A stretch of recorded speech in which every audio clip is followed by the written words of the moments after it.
इतने साल मैंने उसको पढ़ाया और अब ये कैसे मुंह फेर सकती है? कलेक्टर मैडम का पति बनता है। इसका भूत ऐसा उतारो कि अपना नाम भी भूल जाए। अरे ओ मजनू, मैडम तुझ जैसे भिखारियों से नहीं मिलती, जा जाकर समोसे तल।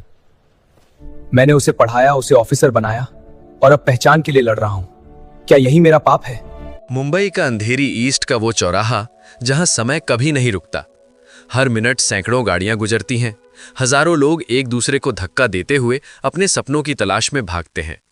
धूल, धुएं और पसीने की गंध यहां की हवा में स्थायी रूप से बसी हुई है।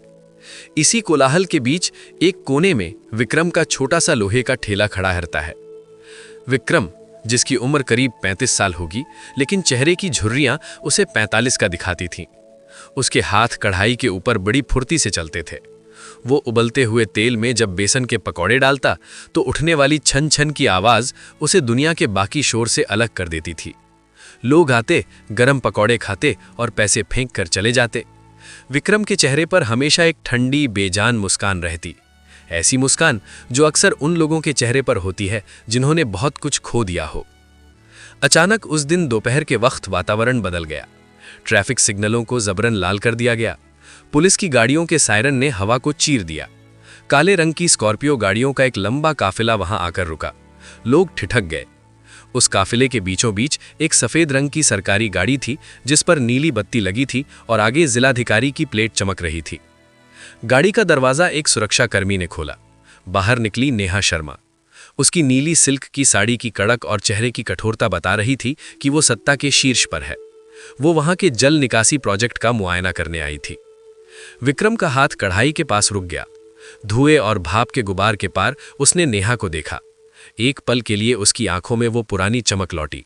वो रात जब वे दोनों एक छोटे से कमरे में मोमबत्ती की रोशनी में पढ़ा करते थे। नेहा की नजरें घूमी और सीधे विक्रम से टकराईं। विक्रम को लगा कि शायद वो रुक जाएगी, शायद वो मुस्कुराएगी, लेकिन नेहा की आंखों में पहचान का एक कतरा भी नहीं था। उसकी नजरें विक्रम पर एक सेकंड के लिए भी नहीं ठहरी, जैसे वो कोई कीड़ा मकौड़ा हो। वो मुड़ी और अपने कनिष्ठ अधिकारियों को आदेश देने लगी। विक्रम का दिल अंदर ही अंदर वैसे ही चटक गया जैसे गरम तेल में गिरी पानी की बूंद। आसपास के लोग जो विक्रम की सच्चाई के बारे में थोड़ा बहुत जानते थे, कानाफूसी करने लगे। देखो, ये वही है ना जो कहता था कि आईएएस उसकी पत्नी है। आज मैडम ने इसे पहचाना तक नहीं। ठहाके लगने लगे। अपमान की वो आग विक्रम के भीतर धीरे धीरे सुलगने लगी। उस रात जब अंधेरी का बाजार बंद हो रहा था, विक्रम अपना सामान समेट रहा था। तभी 2 पुलिस वैन वहां आकर रुकी। इंस्पेक्टर राणा, जिसकी आंखों में क्रूरता साफ झलकती थी, वैन से नीचे उतरा। उसने अपनी लाठी से विक्रम के ठेले के कांच को तोड़ दिया। साहब, क्या बात है? विक्रम ने शांत स्वर में पूछा। बात बहुत बड़ी है पकौड़े वाले। तूने मैडम की तरफ देखने की हिम्मत कैसे की? सुना है तो बाहर लोगों को झूठी कहानियां सुनाता है कि तू उनका शौहर है। राणा ने विक्रम की गर्दन पकड़ी और उसे घसीटते हुए वैन की ओर ले गया। थाने के भीतर का दृश्य खौफनाक था। एक अंधेरा कमरा जहां एक पीला बल्ब जल बुझ रहा था। विक्रम को एक कुर्सी से बांध दिया गया। राणा ने अपनी शर्ट की आस्तीन ऊपर चढ़ाई। देख भाई, मैडम का साफ हुक्म है, या तो तू ये शहर छोड़ दे या फिर तेरी लाश इस शहर के किसी गटर में मिलेगी। अगले 3 घंटों तक विक्रम पर लाठियों की बरसात हुई। उसके शरीर का हर हिस्सा नीला पड़ गया। खून जमीन पर बह रहा था, लेकिन विक्रम ने एक आह तक नहीं भरी। उसकी ये खामोशी राणा को डरा रही थी। तू रोता क्यों नहीं बे? राणा चिल्लाया। विक्रम ने अपना सिर उठाया। उसके फटे हुए होंठों पर वही डरावनी मुस्कान थी। साहब, आंसू तो तब निकलते हैं जब कुछ बचा हो। मैंने अपना सब कुछ तो नेहा के नोट्स और किताबों में जला दिया। सुबह उसे सड़क पर फेंक दिया गया। उसका शरीर टूट चुका था, लेकिन उसके दिमाग में एक नक्शा तैयार हो रहा था। उसे समझ आ गया था कि नेहा सिर्फ उसे भूल नहीं गई है, बल्कि वो उसे मिटा देना चाहती है। अगले कुछ दिन विक्रम गायब रहा। लोग समझने लगे कि वो डरकर भाग गया, लेकिन वो शहर के एक पुराने इलाके भिंडी बाजार की एक तंग गली में एक छोटे से कमरे में था। वहां उसने एक युवा पत्रकार रोहित को बुलाया। रोहित एक निडर रिपोर्टर था जो सत्ता के खिलाफ लिखने के लिए बदनाम था। तुम यहां क्यों आए हो विक्रम? रोहित ने पूछा जब उसने विक्रम की पट्टियों से लिपटी हुई हालत देखी। विक्रम ने एक पुरानी जंग लगी चाबी रोहित की ओर बढ़ाई। रेलवे स्टेशन के पास एक लॉकर है, नंबर 402। उसमें एक काली डायरी और कुछ डिजिटल फाइलें हैं। ये नेहा के आईएएस बनने के पहले साल की हैं। रोहित ने जब वो लॉकर खोला तो उसके पैरों तले जमीन खिसक गई। वो सिर्फ एक पति पत्नी के अलगाव की कहानी नहीं थी। उस डायरी में नेहा के उन फैसलों का कच्चा चिट्ठा था जो उसने अपने राजनीतिक आकाओं को खुश करने के लिए लिए थे। एक बड़ा जमीन घोटाला जिसमें हजारों गरीबों की जमीनें छीन ली गई थीं। उस फाइल पर नेहा के साथ साथ शहर के एक ताकतवर मंत्री के भी हस्ताक्षर थे। विक्रम ने रोहित को बताया, मैंने अपनी जमीन बेची ताकि वो पढ़ सके, लेकिन मुझे नहीं पता था कि वो अपनी आत्मा भी बेच देगी। मैंने उन फाइलों की फोटोकॉपी उसी दिन कर ली थी जब उसने मुझे पहली बार घर से निकाला था। मुझे लगा था शायद मैं इसे कभी इस्तेमाल नहीं करूंगा, लेकिन उसने मुझे मरने के लिए छोड़ दिया। रोहित ने वो कहानी पोर्टल पर डाल दी। देखते ही देखते वो वायरल हो गई। पूरे देश में शोर मच गया। सरकार को मजबूरी में एक जांच समिति बिठानी पड़ी और मामला कोर्ट तक पहुंच गया। कोर्ट रूम में भारी भीड़ थी। एक तरफ नेहा शर्मा बैठी थी जिसके पास शहर के सबसे महंगे वकीलों की फौज थी। दूसरी तरफ विक्रम खड़ा था, फटी हुई कमीज और चेहरे पर घाव के निशान लिए। नेहा का वकील सिद्धार्थ कश्यप गरज रहा था, माय लॉर्ड, ये आदमी एक अपराधी है। ये एक सफल महिला को ब्लैकमेल कर रहा है। इसके पास कोई सबूत नहीं है कि ये नेहा जी का पति है। जज ने विक्रम की ओर देखा। क्या आपके पास अपनी बात साबित करने के लिए कुछ है? विक्रम धीरे से उठा। उसने अपनी जेब से एक बहुत ही पुरानी मुड़ी तुड़ी रसीद निकाली। ये शादी का सर्टिफिकेट नहीं है हुजूर, ये नेहा के पिता के अंतिम संस्कार की रसीद है। उस दिन शमशान में उसके साथ कोई नहीं था सिवाय मेरे। नेहा ने उस रसीद पर पत्नी विक्रम के रूप में साइन किए थे ताकि वो सरकारी कागजी कार्रवाई पूरी कर सके। पूरे कोर्ट रूम में सन्नाटा छा गया। नेहा का चेहरा सफेद पड़ गया। उसने कभी सोचा भी नहीं था कि वो रसीद आज भी सुरक्षित होगी। तभी विक्रम ने अपना आखिरी कार्ड खेला। उसने एक वीडियो प्ले करने की अनुमति मांगी। पर्दे पर एक धुंधला सा वीडियो चलने लगा। ये वीडियो नेहा के बेडरूम का था जिसे विक्रम ने उस रात रिकॉर्ड किया था जब नेहा ने उसे आखिरी बार मिलने बुलाया था।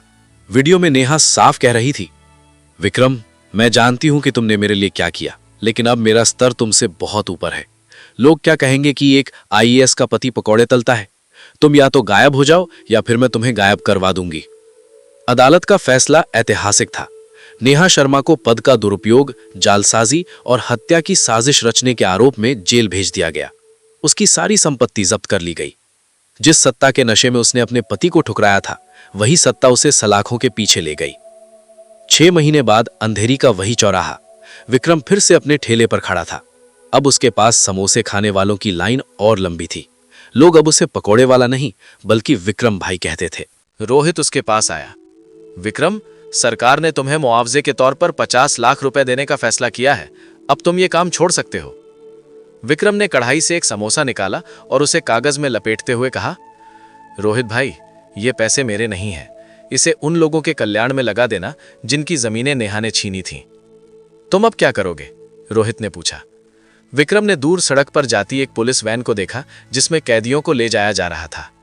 मैं यहीं रहूंगा, पकौड़े तलता रहूंगा, ताकि जब भी कोई बड़ा अफसर इस चौराहे से गुजरे तो उसे याद रहे कि तेल जितना गर्म होता है, सच उतना ही साफ बाहर निकल कर आता है। तभी एक काली गाड़ी वहां रुकी। उसमें से एक नया युवा अफसर उतरा। उसने विक्रम के पास जाकर कहा, 1 प्लेट पकोड़े देना। विक्रम मुस्कुराया। उसने देखा कि उस अफसर की आंखों में वही चमक थी जो कभी नेहा की आंखों में थी। उसने धीरे से कहा, साहब, पकोड़े जरूर खाइए, लेकिन याद रखिएगा, तेल की तपिश और गरीब की आह दोनों बहुत दूर तक जाती हैं। रात के सन्नाटे में विक्रम अपना ठेला समेटकर अंधेरी की गलियों में ओझल हो गया।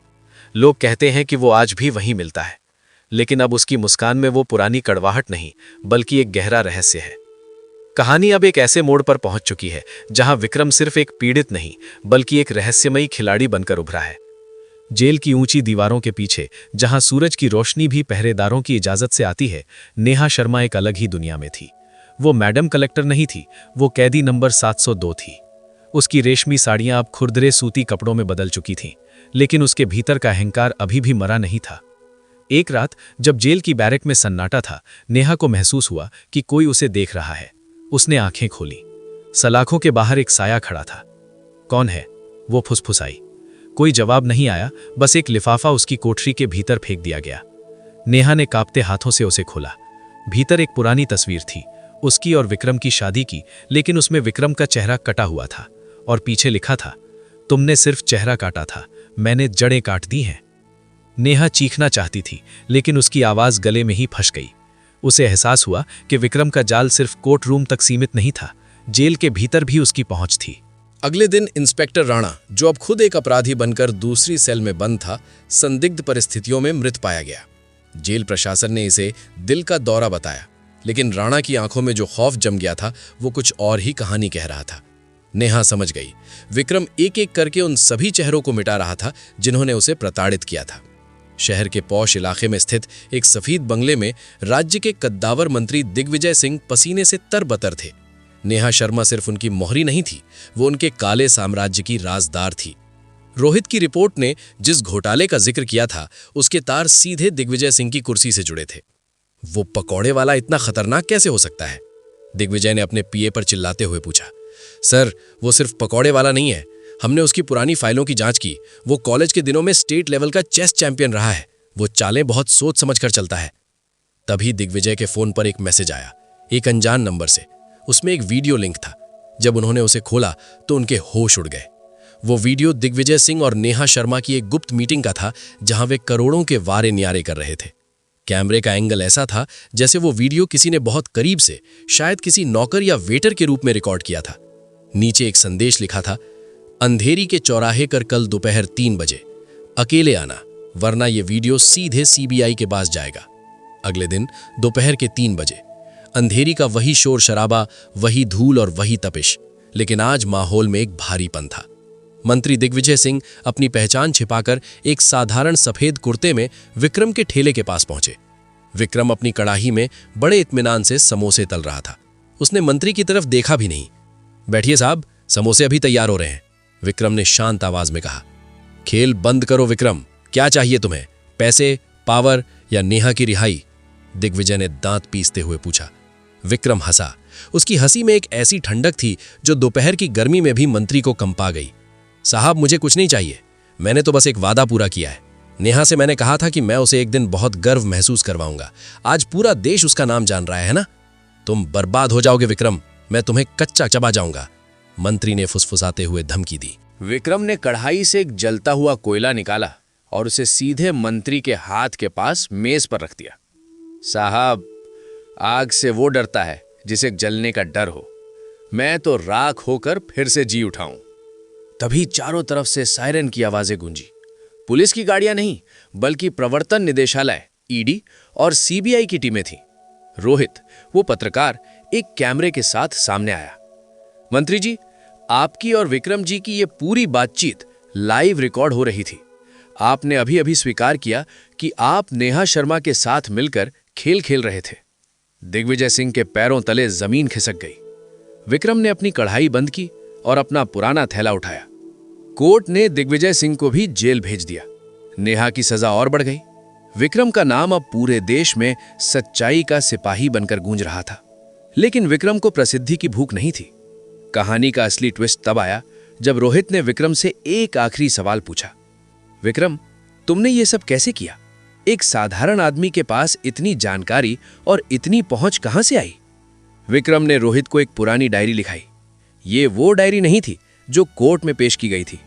इसके पहले पन्ने पर लिखा था, प्रशिक्षण केंद्र रॉ RAW। रोहित की आंखें फटी की फटी रह गईं। तुम एक जासूस थे? विक्रम की आंखों में एक दर्दनाक याद तैर गई। 10 साल पहले मैं एक मिशन पर था। नेहा से प्यार करना मेरी गलती नहीं थी, लेकिन उस मिशन के दौरान मुझे पता चला कि नेहा के पिता खुद एक देशद्रोही गिरोह का हिस्सा थे। मैंने उसे बचाने के लिए अपना करियर, अपनी पहचान, सब कुछ छोड़ दिया। मैंने सोचा था कि वो बदल जाएगी, लेकिन सत्ता की भूख ने उसे वैसा ही बना दिया जैसा उसके पिता थे। तो तुमने उसे पकौड़े बेचकर सजा दी? नहीं रोहित, विक्रम ने गहरी सांस ली। मैंने उसे मौका दिया था। उस दिन चौराहे पर अगर वो रुककर मुझसे एक बार भी प्यार से बात कर लेती तो मैं ये सारी फाइलें जला देता। लेकिन उसने मुझे नहीं, बल्कि उस इंसानियत को नकारा जिसने उसे यहां तक पहुंचाया। दोस्तों, आपको ये कहानी कैसी लगी नीचे कमेंट करके बताना और इसको ज्यादा से ज्यादा लोगों तक शेयर करना, चैनल को सब्सक्राइब कर लेना।